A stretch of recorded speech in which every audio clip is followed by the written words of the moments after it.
નવસારી જિલ્લાના ગણદેવી ખાતે એક પેડ માં કે નામ 3.0 અભિયાન અંતર્ગત 77માં જિલ્લા કક્ષાના વન મહોત્સવની ભવ્ય ઉજવણી કરવામાં આવી. ગણદેવીના અનાવિલ સાંસ્કૃતિક ભવન ખાતે યોજાયેલા આ કાર્યક્રમમાં ગુજરાત સરકારના આદિજાતિ વિકાસ, ખાદી, કુટીર ઉદ્યોગ, કેબિનેટ મંત્રી નરેશ પટેલની અધ્યક્ષતામાં વૃક્ષારોપણ અને પર્યાવરણ સંરક્ષણનો સંકલ્પ લેવામાં આવ્યો.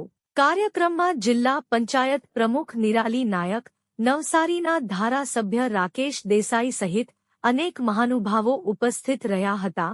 આ પ્રસંગે પર્યાવરણ સંરક્ષણમાં યોગદાન આપનાર વ્યક્તિઓ, વિદ્યાર્થીઓ, સ્ટાફ તથા સરપંચોને પ્રમાણપત્ર આપી સન્માન કરવામાં આવ્યું હતું. વિવિધ લાભાર્થીઓને ચેકનું પણ વિતરણ કરાયું હતું.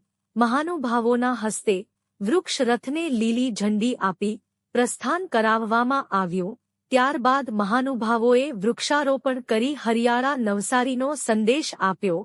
કાર્યક્રમમાં જિલ્લા કલેક્ટર મનીષ ગુરવાની, જિલ્લા વિકાસ અધિકારી કાર્તિક જીવાણી, વન વિભાગના અધિકારીઓ, સ્થાનિક આગેવાનો, સ્વૈચ્છિક સંસ્થાઓ સાથે મોટી સંખ્યામાં નાગરિકો ઉપસ્થિત રહ્યા. એક પેડ માં કે નામ વૃક્ષ વાવો, વૃક્ષ બચાવો અને આવનારી પેઢી માટે હરિયાળું અને સ્વચ્છ ભવિષ્ય બનાવો. દક્ષિણ ગુજરાત બ્યુરો સલમાન શેખ.